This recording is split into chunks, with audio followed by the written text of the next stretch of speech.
Hey everyone, how you doing? This is Amon Green, Green Bay Packers all-time leading rusher, and you're watching Packers Total Access Live, your daily source for Packer content. Go Pack, go!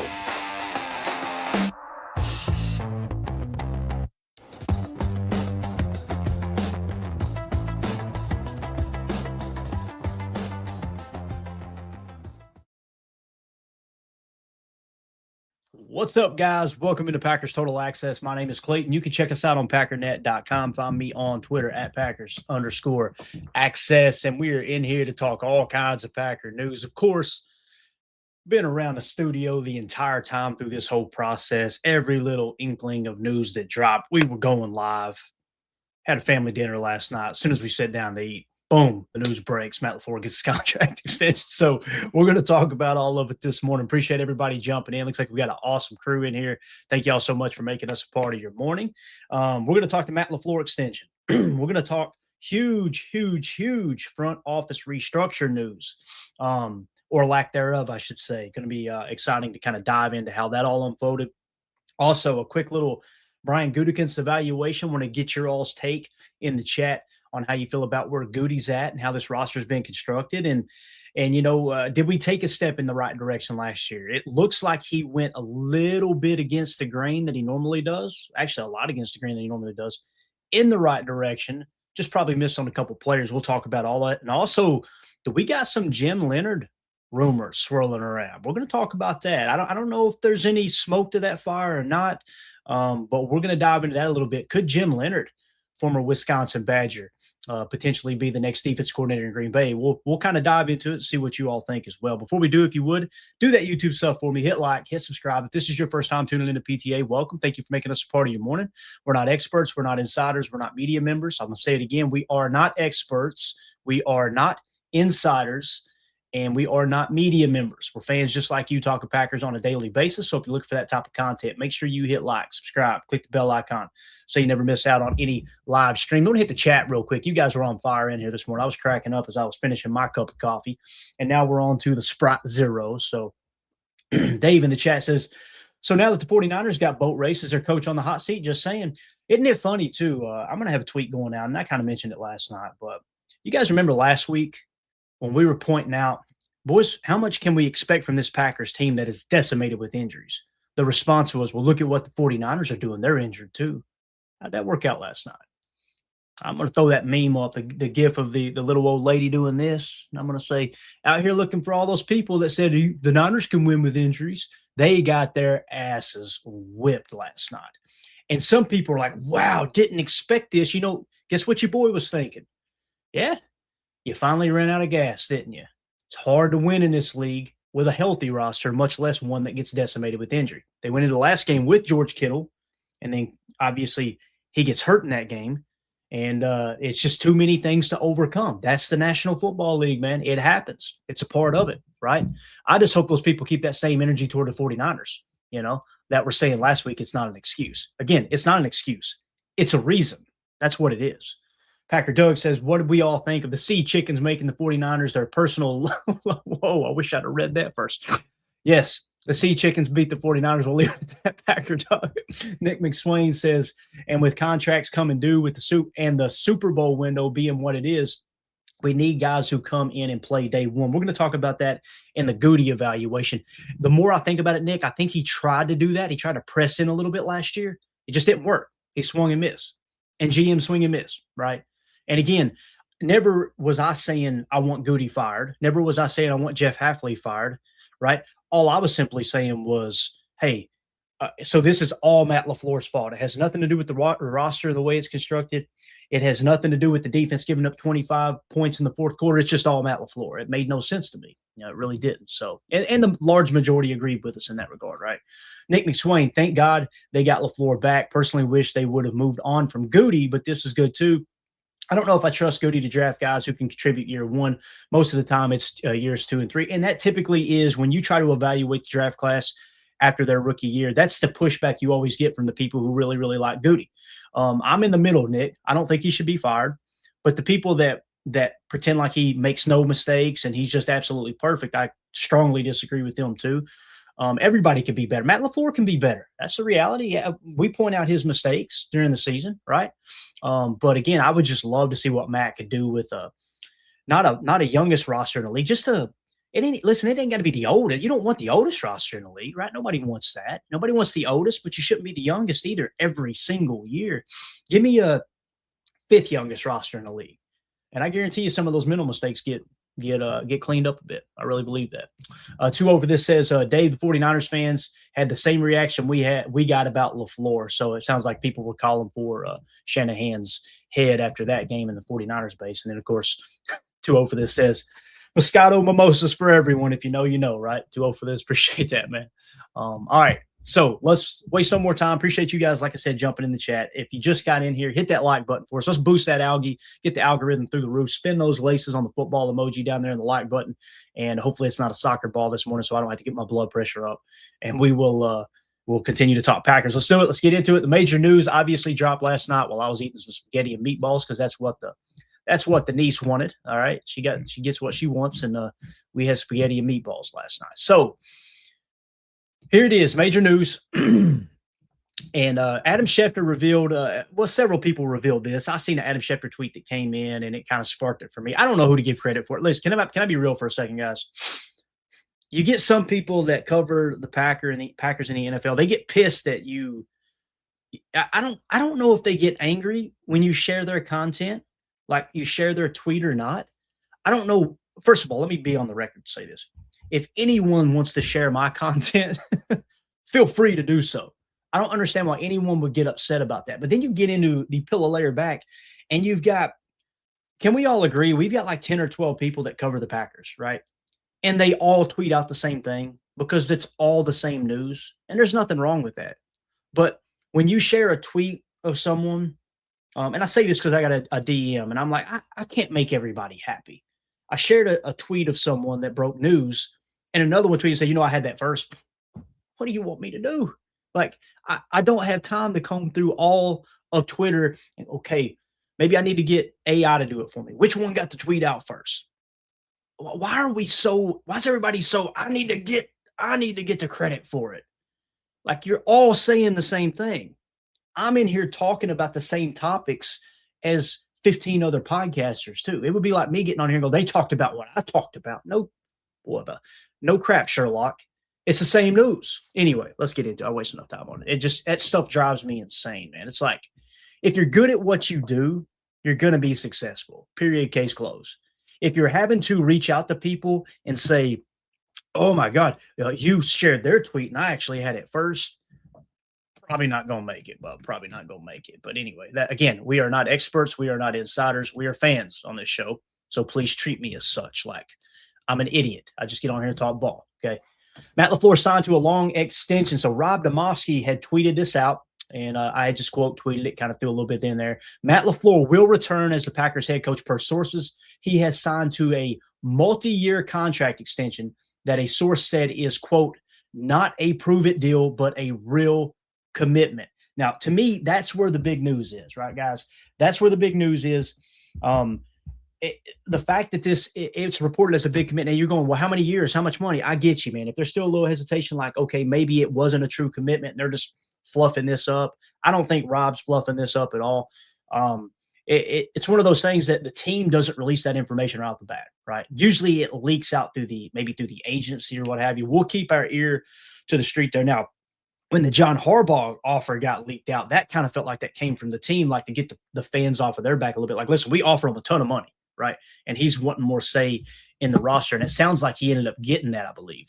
But nonetheless, the fact that this isn't a prove-it deal means he's not a lame duck. Some people were saying, just give him a one-year extension. That's you might as well just trade him now, because the team is not going to perform the same way knowing their coach is on the hot seat like that. The assistants are going to be looking for work elsewhere, and they're not going to be 100% focused. It just creates this shaky ground. They tried it with Mike McCarthy in Dallas, right? And what happened? It all fell apart. Again, it's just not – if you're not committed, if you're not showing confidence in your head coach, why the hell should the players show confidence in him? Why should they believe what he's saying if you don't have confidence in him? And if the argument is, well, they shouldn't have confidence in him, then move on and get another coach, right? It's that simple. So I don't know if there was actually smoke to the fire that was kind of not really being reported, but all the rumors that, man, they don't want to give him a long-term extension. They don't want to give him a long-term extension, right? And I'm not going to take the time to go back and see, all right, who first reported that, who put that in a tweet. I don't care. I'm not here to try to dunk on people and go, well, you actually said, who gives a rat's rear end, right? Like, let's talk about what happened and what's important moving forward, if that makes sense. So it's not a prove-it deal, but a real commitment. New deals for GM Brian Gutekunst and VP Russ Ball also in the works. All right. So all three coming back. Okay. Jordan Rodriguez. If you guys don't know who she is, she's the one who created the Play Caller podcast that we referenced on here several times before. A great, bright football mind, Jordan Rodriguez. She covers the Rams, and she done this extensive deep dive into the Kyle Shanahan coaching tree. It was phenomenal. If you guys have not listened to that, go find it. The only thing I hate is that I don't think there's a video to it. It's just audio. I wish they would have filmed a video, and I know that would have taken more time, but boy. So the point is Jordan knows ball, period, case closed. Like when you hear her talk on that, you go, oh boy, she would smoke a bunch of guys' asses talking ball, right? And here's what she did. She quote tweeted Diana Rossini, who said the Packers and Matt LaFleur finalized the terms on a multi-year deal, blah, blah, blah. Jordan Rodriguez quote tweeted, said, good teams making good decisions. So obviously she approves of the hire there. Tom Pelissero put a tweet out, and you're seeing kind of some backhanded comments, I think. I don't know if it's toward the fan base or maybe toward certain people that thought this was there was a legit shot Matt may not be back. I think we all were a little bit concerned, like, okay, is there really smoke here, right? But Tom Pelissero tweeted out, there were never any serious consideration to moving on from Matt LaFleur, who just signed his deal. The Packers are also expected to extend Brian Gutekunst and the EVP Russ Ball. So all that kind of being confirmed. But again, there was never any serious consideration to moving on. What does that mean, right? Now, this, again, you got to ask, where's this information come from? When it all started to kick off, and Adam Schefter, if you guys remember, said Matt LaFleur is being viewed around the league as a top 5 coach, right? What did I tell you guys? All right, that's probably coming from Matt LaFleur's agents camp. That's them putting out in the line like, hey, don't forget, Matt could get top 5 money across the league.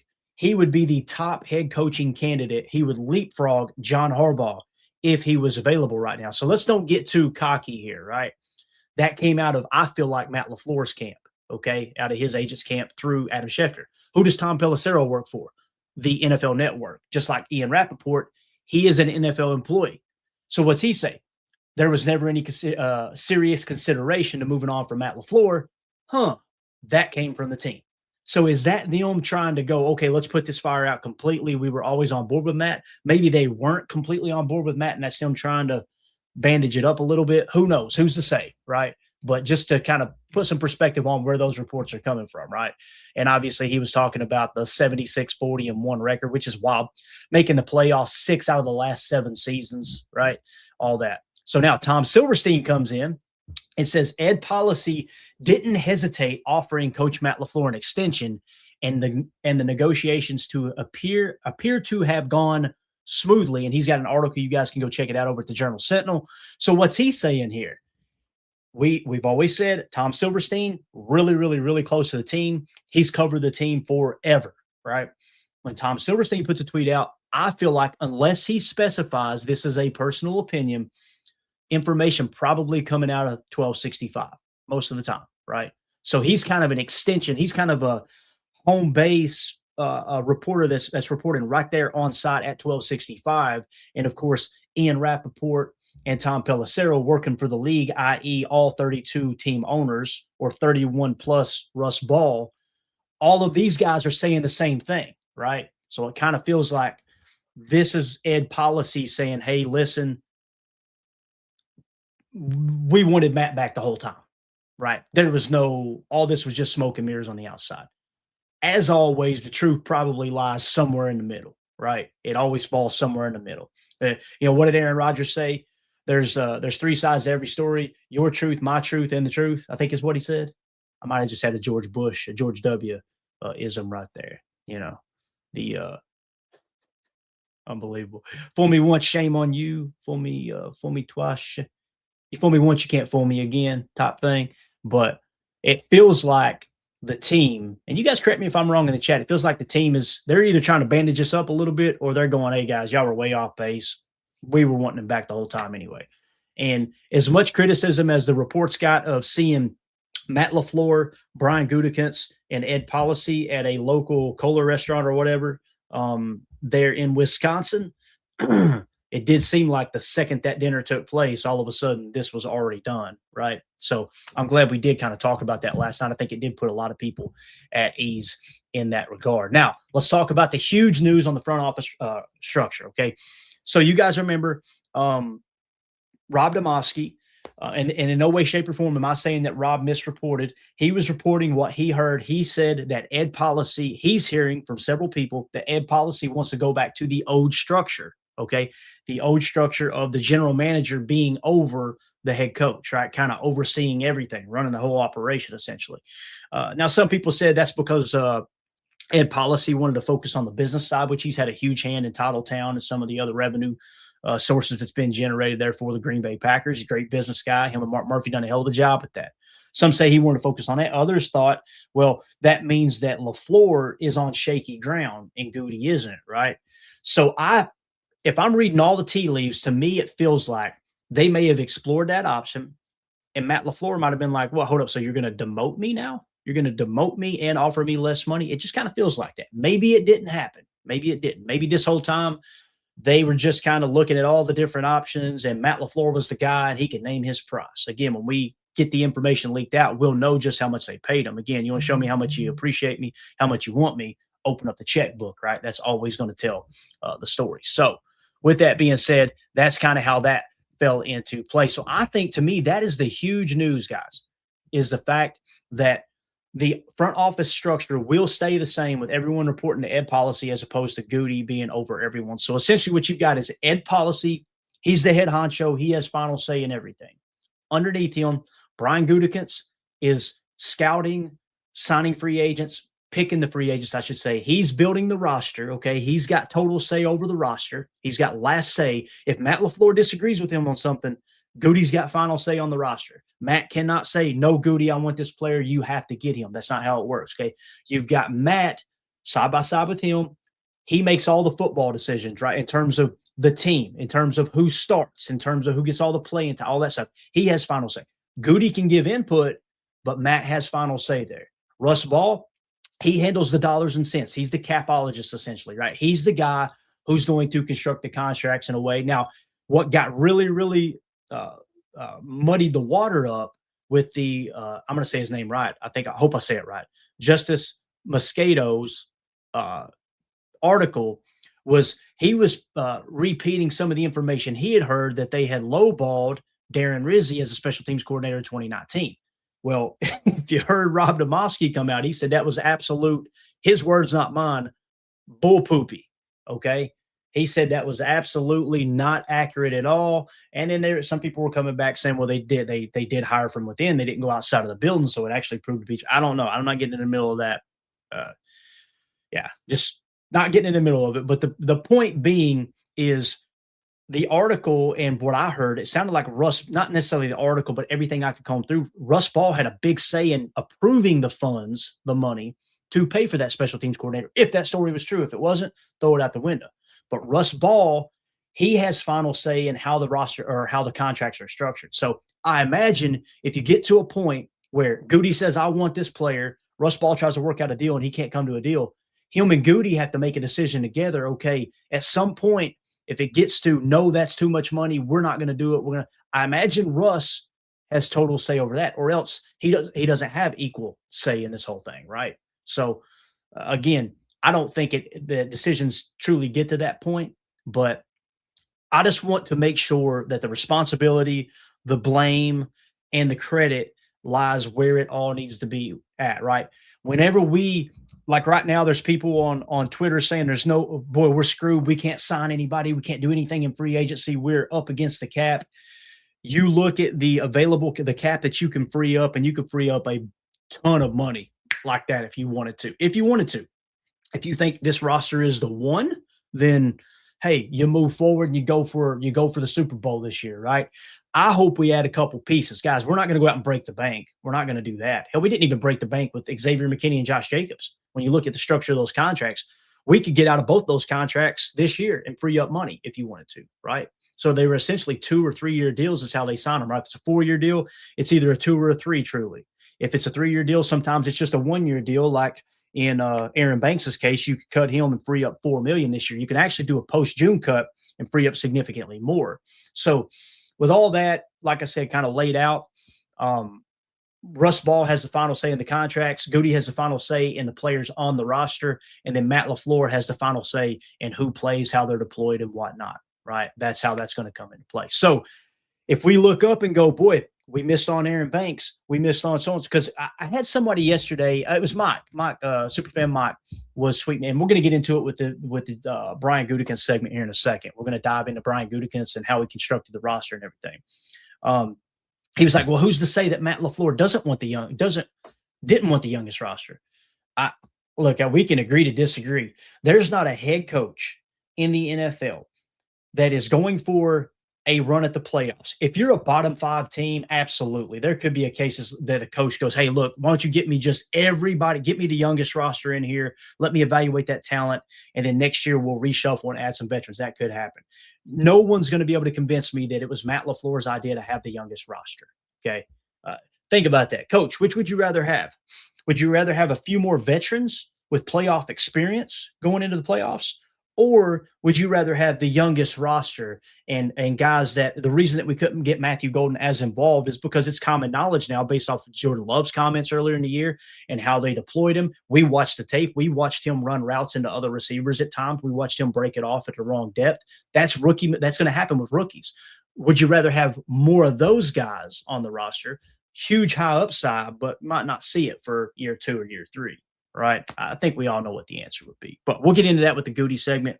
For those of you listening to this show or watching this show back later on the Matt LaFleur extension and the change in the structure in the front office, let us know in the comments what you think. How do you feel about it? Are you glad they stayed with the structure? Are you glad with the Matt LaFleur extension? It sounds like it's going to be at least a 3 or a 4-year extension. Only time will tell. I'd be very, very surprised if it's only a 2-year extension plus the one that he's already got, making it a 3. So a 3-year extension will be a 4-year deal, essentially.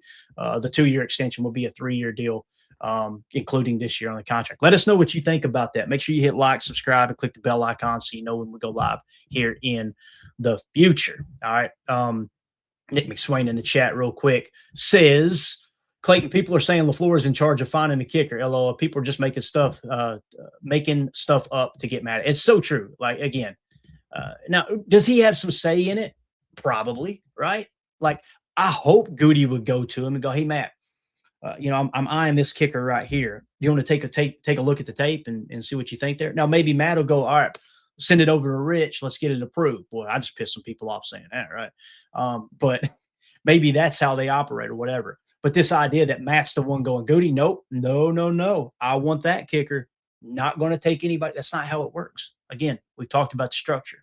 Now, if the structure had changed, things would be a lot different too. Now you're going, man, Gutey is now LaFleur's boss if it had changed. Again, if it had changed. And he can actually come in and go, hey, I want this player starting over that player, Matt. That's when you get into some real, like, imagine as a coach, you've been grinding all night long, the tape, getting ready for the next opponent. And then the general manager just walks in and goes, Jerry Jones style. Jerry Jones walks in and goes, hey, bub, I want him playing over him, and there ain't a damn thing you can do about it. Like, that's crazy talk. I don't know how anything can, I don't know how anything can operate like that, to be honest with you. So, all right, let's get into the Brian Gutekunst talk. So, obviously, you guys know front office is looking to extend Brian Gutekunst as well. Huge front office news plus Gutey has to add veterans. So I'm going to give my take. Again, I want to make sure that everybody is very clear here, or everybody understands that I'm very clear here. I'm a fan. This is my take. If you disagree, I'm not trying to say I'm right and you're wrong. I'm not trying to be condescending. I'm not trying to be an ass. I'm just giving you, this is how I look at the roster and how, if I was the general manager, this is how I would be thinking about it, okay? And we're going to do it kind of through the eyes of Brian Gutekunst. And as I sat down and thought about everything and really dove into it, I kind of came to the conclusion that, you know what? It feels like Gutey was trying to do what I want as a fan, right? and he just swung and missed on a couple guys. And I'll explain that here in a minute. But I want to talk about how we got to this point, okay?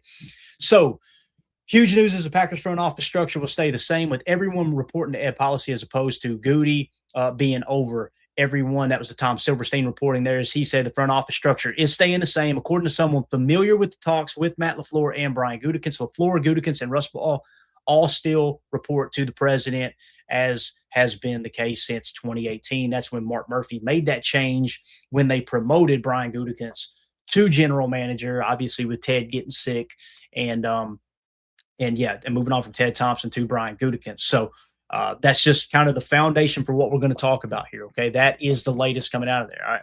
He says, I forgot to mention that cap guru Russ Ball is expected to sign a contract extension as well. Everyone keeps his current position. So again, we kind of talked about it.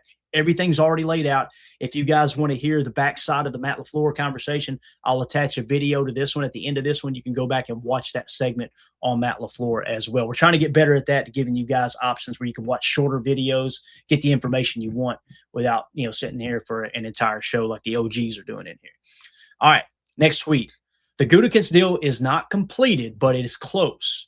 There is no concern that this deal won't get done. Packers won't announce until both deals are signed. So again, until they get the Gutey contract done, they're not going to announce the Matt LaFleur contract. But this was kind of surprising. It sounds like they are going to announce it. And last time they didn't do that with the extension. We just kind of found out, on the cuff. So it sounds like there may be an announcement there is one thing I take away from that. But I think it's funny. It's like Tom Silverstein has talked to the team, and the team's going, hey, would you please let everybody know there is zero concern that Brian Gutekunst is going to get extended so we don't go down this road again, because things did get pretty heated. And social media got loud. And in every poll question we took, it was like 80% of the fans wanted LaFleur back. And it's like, boy, that's a loud 20%. I mean, that is a loud 20%. It's just wild how everything unfolded. So, again, no concern that the deal won't get done. That's their way of saying, the team putting out through Tom Silverstein, Gutey's getting a deal. Don't worry about it. He will be your general manager. Okay. Now, I jumped into a little breakdown before we went to dinner last night, and I tweeted this out. And I want to get everybody's take on it in the chat. Let me know in the comments whether you're watching this live or you're watching it back later. Let us know in the comments. Am I off base here? Got a couple tweets I want to read to you. For the third year in a row, Matt LaFleur was given the youngest team in the league. And people go, well, that's not an excuse. Okay, gotcha, cool. Of the remaining 8 playoff teams, here is where they rank in age this season, youngest to oldest. Now, again, I tried to grab 3 sources, so I'm pretty sure this is accurate. If you guys find this information to be inaccurate, please let me know in the comments, okay, and we'll change it. So, youngest to oldest, all right, the Broncos were the 11th youngest team. They played yesterday. Obviously, they won. Bo Nix breaking his ankle in that game, and he is out for the rest of the playoffs. Is just devastating. Bo Nix is a player, boys. He is a player. Broncos have the 11th youngest team in the league. Patriots, 14th youngest. Rams, 15th youngest. 49ers, 16th youngest. Bears, 17th. Bills, 18th. Texans, 21st. Seahawks, 23rd. All right? So, again, what's the point here? We have the youngest roster in the league. I'm not saying we need the oldest roster in the league. Hell, I'm not even saying we need to be in the 15 spot. But can we just get closer to 5th? Can we just get somewhere around the 5th youngest roster in the league? And the reason being is you don't have anybody that's remaining in the playoffs going into last night with 10th or youngest roster in the league. So we can sit here and say it's not an excuse. It's not an excuse. But the reality is those are the teams that made it to the second round of the playoffs. That right there. So, again, it's not an excuse. I think it's part of the reason. Well, why did they lose, right? Well, Clayton, did you not see the collapse? Look at the collapse. Okay. What do you think that's more indicative of? The biggest stage, the most important point of the season, right? The most important point of the season in the playoffs, and they crapped the bed in the second half. That sounds like an inexperienced, non-clutch team, right? Now, look at Jordan Love. Jordan Love finished the day with 4 touchdowns, no interceptions, was on freaking fire. I don't care what anybody says. You go back and watch the tape. Matt LaFleur was in his damn bag. If anything, he was too aggressive in the second half, threw the ball 10 times, only ran it 4 on the first 4 drives of the second half. Too aggressive, should have leaned in the run. That's my criticism of Matt right there. But the people that are saying he's not aggressive enough, that's just simply not true. It's totally the opposite. But when you get into those big limelight moments in the playoffs, you want guys who have been there. You want guys who have as much experience as possible. And the blanket casual argument to this is typically, well, these guys have got experience. They're young, but they've got experience. What kind of experience? How many of these guys on this team have played in the Super Bowl? Somebody remind me. None of them, right? To the best of my knowledge. I mean, think about it. But we had one guy in camp, which we're going to talk about here in a minute. You guys remember McCole Hardman? That was the reason we wanted him, but we were excited. Hey, we got a guy who's got some Super Bowl experience. He caught the game-winning catch in the Super Bowl. What did we do, Jacob? Cut him. So it's like we went younger, right? Christian Watson's dad was pissed about that. So now, again, Mike on Twitter said maybe Matt LaFleur wants the youngest roster, right? Have you ever thought about that? And I asked him back, like, so I want to make sure I understand you correctly. Are you saying that, and this is Mike Hebring, I know we got like 17 different mics. Mike Hebring asked that, and I said, are you saying, I want to make sure I understand you correctly, are you saying Matt LaFleur wants to have the youngest roster in the league, the most inexperienced roster in the league? And I don't think I got an answer from him, but so I was like, okay, Jacob, you know how this rolls. Maybe I'm off base. I'm an idiot. So maybe sometimes I've got in my mind, this is how we all think, this is how the majority thinks, and I'm completely off base. So I love throwing the poll question up, right? Not that kind of poll, Jacob. We threw a poll question up, okay? So I said, Packer fans, would you rather Brian Gutekunst construct the youngest roster for a fourth straight year or field a more veteran team? 80% of the fan base said more veterans. So I'm going to ask you, Jacob, do you think if you were Matt LaFleur and you got to choose, and be honest, maybe you want youth, I don't know. Would you want the youngest roster or would you want more veterans on your team to make a playoff push? Well, what I would say is, sorry if I sound, I literally just woke up, so saw the text, literally ran out of bed. I like the idea of having a younger team in theory, but when it comes down to when the road meets the when the tire meets the road kind of thing, you got to have a few guys that have been there, like you said. I would definitely think that, having a guy like Nicole, I think would have been massive. Like, just to have somebody that's been there, that understands the situational kind of progress that it takes to have that type of team. I would definitely want to have more veterans. I would definitely want to have somebody that's absolutely, been there, seen what happens, understand the fact that, like, I'll never forget, I text Clay about when, I think it was this after we missed that second kick, and I said, the momentum's shifting. I don't understand it. Clay was like, tell me specifically, what do you mean? And I was like, I don't know how to define it specifically. It just feels like that something's happening right now. And I think it's because they were so young that nobody was there, like, grabbing these young guys by the freaking, whatever you want to say, and being like, shape up, like, we're about to lose this game. Like, and I just feel like there was no leadership that was in that locker room that said, hey guys, like, we're about to let this game slide. And I can't specifically, again, say exactly what it was and what that feeling was, but it happened. And then when we watched it just slip away for the second time in 4 weeks, we just watched it absolutely go down the drain. And I really do feel like that if there was a little more veteran leadership in that locker room, if they would have said, somebody would have came up and been like, stop this. We got to stop this right now. We got to nip it in the bud. We have to stop whatever is happening right now, this slide. And I do feel from the bottom of my heart that it's something would have actually changed differently if we had some more veteran leadership. That's what I feel like. I don't know if it would have changed, Jacob, but it damn sure wouldn't have hurt.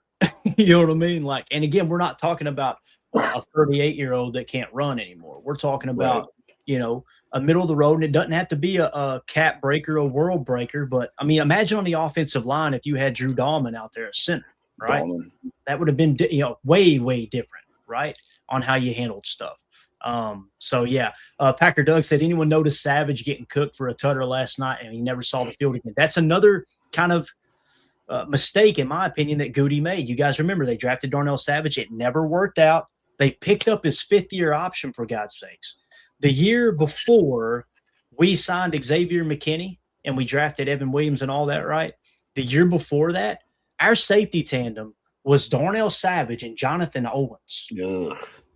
Now, again, Joe Barry got raked over the coals like he's a horrible DC, And I'm looking at it going, guys, they are not flying to the ball. Like, they're just literally sitting in space. Like, I promise you, the DC is not telling that player, not telling Savage and Jonathan Owens, hey, listen, guys, no matter what I don't care what the concept is. You make sure you don't move. You just sit right there. Sit right there, little guy. I promise he's not saying that. Now, is he a bad coach?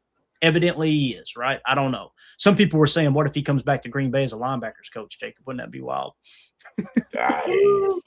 Hey, and from what I hear, people actually like that. They think Joe Barry is a good linebacker coach. I don't know, but I just think it'd be hilarious if the fire Joe Barry stuff comes back. J Dome says, so what were the excuses last year when we meekly bowed out? I guess you haven't been paying attention, J Dome. They were the youngest roster in the league last year. We did it again. Yeah. If you go back and watch our show coming out of or going into training camp, I remember being live on the show, Jake, and going, well, we're the youngest roster in the league again, boys. I'm tired of having to talk about it because it's like at some point we need to get to a place where it's like, okay, maybe we just try to get a little bit more experience. Just not a lot. Do you put that on Gutekunst? You have to. Unless unless Mark Murphy was going, Gutey, don't care what you got to do, bro. Just get him young. Just get him young, baby. Again, I promise you, Matt LaFleur is not asking for it. The poll question, I promise you, the fan base isn't asking for it. So if you know the head coach doesn't want the youngest, most inexperienced roster in the league, right? And here's what's crazy. I'm not looking at this like this is a huge negative. I'm going, boys, look at what we did with the youngest roster. Right. That's why. And you lose Micah Parsons. You lose Devontae Wyatt. You lose Edgerrin Cooper in that second half. You lost Elton Jenkins, your starting center. You didn't have Jaden Reed from week 3 till whenever. You didn't get Christian Watson until November. Yep. Josh Jacobs was hurt the last 6 weeks of the season, and Matt LaFleur still got them in the playoffs, and he had a 21-3 lead at halftime. Again, I'm sorry. There's nobody on the face of the planet that's going to be able to convince me this, excuse my language, this bullshit argument that the Packers offense is the reason the defense struggled is because the defense was gassed. Were they gassed when they gave up a touchdown on the first defensive drive? Were they? Boy, if they were gassed because the Packers went 3 and out after they got to go in the locker room and take a breather, smoke a stogie, and get something to drink, right? Then I'm sorry. You want to talk about BS excuses. That's a BS excuse. It's immediately the focus. And again, it's a very minute amount of the fan base. That's very, very loud. All the poll questions have proved it. They immediately go to, how can we pin this on Matt LaFleur? You know what it was last year, boys? Let's go back 2 years ago. You know what it was 2 years ago? How can we pin this on Joe Barry? Yeah. This is Joe Barry's fault. You know what it was this year all season long? It's Rashawn Gary's fault. Rashawn Gary isn't playing hard. Rashawn Gary's trash. Rashawn Gary, although he led the defensive edge room in every percentage, every statistical category other than Micah Parsons being an absolute beast, right? And again, it doesn't mean that Rashawn Gary should be back at $28 million. It doesn't mean Rashawn Gary is still a great football player. What it means is a very small portion of the fan base wants to find their scapegoat. It's his fault. Keyshawn caught some of that too. Rightfully so when you refuse to tackle a ball carrier at the freaking goal line. I mean, that's just – when you jump out of the way. Dude, it was horrible. It was embarrassing is what it was. That's – yeah. Exactly. The guy that didn't want to return kicks, remember? Because said that – I'm CB1. I'm not returning. Yeah, I'm CB1. I'm not a kick returner. And then – in the meantime, Josh Jacobs' knee looks like a damn balloon, and he said, I want to return kick. You know what I mean? That's big difference there in leadership, right? Nick McSwain says last year, 2 linemen and 2 wide receivers got hurt in the Eagles game, and Matt LaFleur said 2/3 of the interceptions were receivers running routes incorrectly. Again, anybody who criticizes Jordan Love, 9 times out of 10, their rebuttal is, well, Matt LaFleur talked about the receivers running the wrong routes. Huh. Do you think that's because they're the youngest roster in the league? Yeah. You know what I mean? Who's the most veteran receiver we have on this team? Who is it? It's Christian Watson and Romeo Doubs. Yes, now, guess what's going to happen? Romeo Doubs is most likely going to get a better offer in free agency, and the receiver room, by default, will get younger unless you add a veteran. And I'm not saying they should add a veteran receiver. I'm just saying that's the perfect example of how we stay the youngest roster in the league. Again, focus on the most important positions, okay? Tackles, center, quarterback on offense. Make sure that's shored up complete. Quarterback, you're good to go. right tackle, you're good to go unless you kick Tom to left tackle, then you need a right tackle and vice versa, right?